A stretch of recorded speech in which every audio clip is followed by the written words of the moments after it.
शिवशक्ति ना गुरुदेव भवानी मातालाई लिएर उपस्थित भएका छौँ। माताजी स्वागत छ यहाँलाई कार्यक्रममा। धन्यवाद। जय शम्भो, जय शक्ति, ओम शक्ति, ओम शक्ति। आरामै हुनुहुन्छ?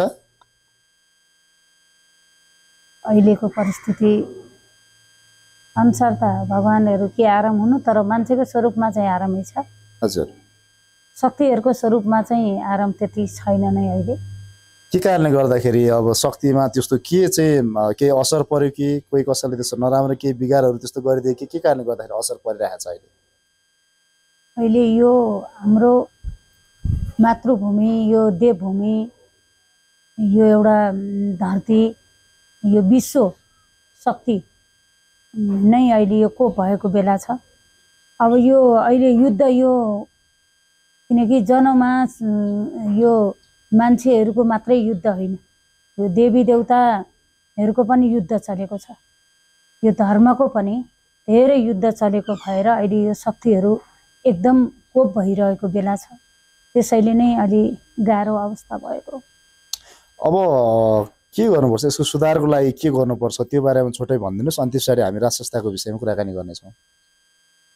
अब यो अहिले धर्मको लागि, सत्यको लागि, किन भन्दा स्वयं शक्ति नै प्रकट भएर यो पृथ्वीकै शान्तिको लागि, समृद्धिको लागि, यो जगत चराचरको बचाउनको लागि, यो सम्पूर्ण आत्मा र परात्मा शक्तिहरूलाई नै चिन्नको लागि चाहिँ मान्छेहरू करिब कम छ अहिले।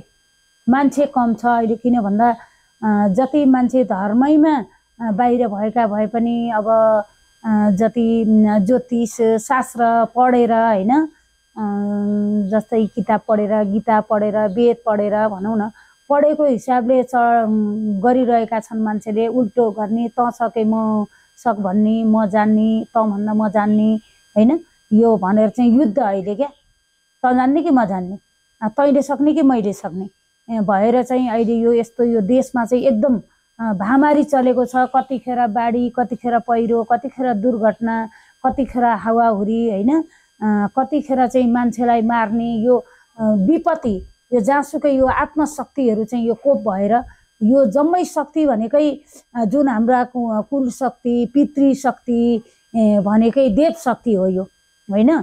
जुन पितृशक्ति भनेकै देवताकै शक्ति हो, देव शक्ति नै हो। पितृहरू जति नचिनेर उनीहरू बितेर गएका भए पनि, उनीहरूले धर्म गर्न नजानेर उनीहरू चाहिँ अकालमै मरेका भए पनि, तर परलोकमा गइसकेपछि चाहिँ उनीहरूले सोचेका हुन्छन् हामीले नजान्नाले धर्म गर्न जानेनछौँ र यस्तो चाहिँ शक्तिहरूमा चाहिँ बस्न पाइने रहेछ भनेर उनीहरूले त्यो खोजिरहेका हुन्छन्। तर हामी कसरी मोक्ष्याउने, हामीलाई कसरी मुक्ति दिने होइन, हामीले मुक्ति पाएपछि हामी बल्ल अनि चाहिँ यो संसारमा हामी भक्ति गरेर शक्तिहरूलाई चाहिँ केही शान्ति, यो पृथ्वीलाई शान्ति दिन्छौँ भन्ने उनीहरूको पनि चाहना छ। यो जति अकालमा मरेका मृतकहरू यो जति यो संसार घुमिरहेको छ र शक्तिहरू र उनीहरूको अहिले युद्ध छ होइन। अब भगवानहरू बेठा उनीहरू मुक्त नभइकन आउन पाएनन् हो, अनि उनीहरूलाई मुक्ति दिने भगवानले होइन कि उसका वंशहरूले मुक्ति दिने हो। अब उसका वंशहरूले अब संसार त धर्मै नगरिकन राजा भएर बसिरहेछन् हो, अब मन्त्री भएका छन्, ऊ छन् ऊ छन्। अहिले यो जम्मै भएको घरभित्रको बिग्रिनुको कारण घरभित्रै मान्छेले श्रीमानले श्रीमती मार्नु हो, बाउले छोरी नभन्नु, मामाले भान्जी नभन्नु, यो विपत्ति भएको यो सबै देशबाटै यो माथिबाटै यस्तो भएर यो देशकै अवस्था चिन्ताजनक, एकदम खतरनाक समय अहिले देवी देवतै कोप भएर यो भइरहेको छ। अब यसलाई हटाउनको लागि के गर्नुपर्छ, यसको अन्त्य सम्भव छ कि छैन, अथवा के होला? अब यसको यो भन्दा त निकै नराम्रो कुराहरू हो, विकृति हो।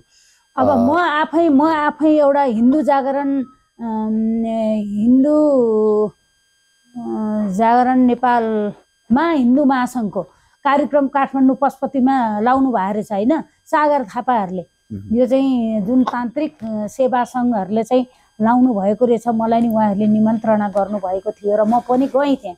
तर म जाँदाखेरि एउटा आश्चर्य लागेर म केही बोलिनँ है। मैले त्यहाँ एउटा यही हाम्रो राजाको बारेमा बोलेँ, अरू केही नबोली आएँ। जब परारको वर्ष 2 वर्ष भयो होला कोटी होम लाउँदाखेरि त्यहाँ त्यही ठाउँमा त्यस्तो माहौल थियो कि होइन, त्यो ठाउँमा कोटी होममा पनि हामी पुग्यौँ र त्यति माहौल थियो त्यत्रा जनताहरू त्यहाँ चाहिँ घेरिएका थिए हो, त्यत्रो चाहिँ संसार थियो र अहिले एउटा धर्मको लागि चाहिँ धर्मको प्रचारको लागि एउटा विश्व हिन्दू महासङ्घले गरेको कार्यक्रममा मान्छे त्यहाँ उपस्थित नभएको देखेर म आफै एउटा छक्क परेर एउटा धर्म भनेको के रहेछ, यो त लुटतन्त्रता रहेछ मान्छेहरूमा, मान्छेहरूको भित्र एउटा शक्ति बसेको रहन्छ, मान्छेहरू चाहिँ पैसा कमाउने कसरी रहेछ, यो पैसाको चाहिँ वातावरण कस्तो रहेछ भन्ने यो चाहिँ मिलाएर उनीहरूले सेटिङ गरेर चाहिँ मान्छेलाई बोलाउने त्यो एउटा तान्त्रिक बाटो गरेर कार्यक्रम गर्ने रहेछन् भनेर मलाई त्यस दिनमा आँसु आएर म फर्केर आएँ र त्यो ठाउँमा मैले केही बोल्न सकिनँ। त्यसले गर्दाखेरि हामीले एउटा शान्तिको लागि चाहिँ म आजभन्दा 6-7 दिन अगाडि पशुपतिमा म गेटमै मजासित सुतिरहेको रहेछु, यसै गरी सुतिरहेको थिएँ। तर सुतिरहँदाखेरि सारा त्यहाँ चाहिँ परमात्माहरूले परात्माहरूले अब मेरा सम्पूर्ण त्यहाँ पितृहरू त्यहीँ बुवा आमाहरू त्यहीँ जलाएको ठाउँ होइन, त्यहाँ सबै पितृहरू पनि निस्केर सबैले तपस्या गरिरहनु भएको, सबैले चाहिँ खुट्टामा दुधका धारा लगाइरहनु भएको, शिरमा त्यसरी चाहिँ अभिषेक दिइरहनु भएको थियो।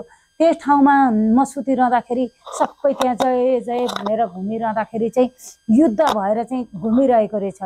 अनि अब यही नारा जुलुस भएर हिँडिरहेको ठाउँमा म पनि मलाई राजा चाहियो भनेर त्यहाँबाट जुरुक्क उठेर मलाई राजा चाहियो राजा चाहियो राजा चाहियो भनेर चाहिँ म नारा जुलुसमा हिँड्दाखेरि भगवान् स्वयं भोले मेरो एक अङ्गमा स्वयं पार्वती माता चाहिँ म पार्वती कुण्डबाटै आएको हो भनेर चाहिँ उहाँ प्रकट भएर त्यसरी चाहिँ नारा जुलुसमा म रातभरि हिँडेको थिएँ बाटोमा। तर तपाईँहरूलाई किन चाहियो राजा, के गर्न चाहियो राजा भन्दाखेरि हामीलाई सत्य जोगाउनको लागि, हाम्रो यो देश यो पृथ्वी जोगाउनको लागि चाहिँ हामीलाई राजा चाहियो, हाम्रो मानभाव हुन्छ भन्दा राजा चाहियो भनेर चाहिँ देवी देवता नै त्यसरी जागा भएर चाहिँ आउनु भएको छ। र यो शान्तिको वातावरणको लागि सत्य यो भन्नुपर्दा अहिले सबै भगवान् बनेर निस्के यो ठाउँमा, यो संसारमा मान्छेहरू अब मिडियादारी गर्ने पनि भगवान् बनेर निस्के, जहाँसुकै पनि अब एउटा पढेर अरूलाई गुरु मानेर भएको शक्ति र अद्भुत जन्मै आएको शक्तिमा फरक हुन्छ होइन। पढेर गीता पढेर भागवत पढेर वेद पढेर किन गरेका कार्यहरू र शक्तिहरूले स्वयं देखेर गरेका कार्यहरूमा फरक हुन्छ। अब एउटा शान्ति विश्व शान्तिको लागि हामीले नि एउटा होम गर्ने, एउटा कोटी होमै लगाउने हाम्रो पनि एउटा इष्टमेट मेरो मनमा यहाँ कल्पना गरेर देशलाई शान्ति होस् र सम्पूर्ण देवी देवताहरू, सम्पूर्ण यो दोलखा भीमसेन लगायत विश्व ब्रह्माण्डका शक्ति बद्री केदार गया काशी यो चारै धामका शक्तिहरू लिएर बसेको छु, यही शरीरमा हुनुहुन्छ, सम्पूर्णलाई आह्वान गरेर शान्ति हामीले पनि गर्न सकौँ भनेर मैले एउटा भगवान् शिव शक्तिकै मन्दिर यो हामीले सार्ने कोसिस गरिरहेका छौँ र त्यस ठाउँमा हामीले एउटा आश्रम, शिव शक्ति नै आश्रम, सम्पूर्ण परमात्माहरूलाई चाहिँ खुसी बनाउनको लागि एउटा आश्रम बनाउने योजना गरिरहेका छौँ। त्यो बनेपछि हामी एक तला त्यसलाई बनाइसके पछाडि हामीले पनि यो शान्तिको कामना गरेका छौँ।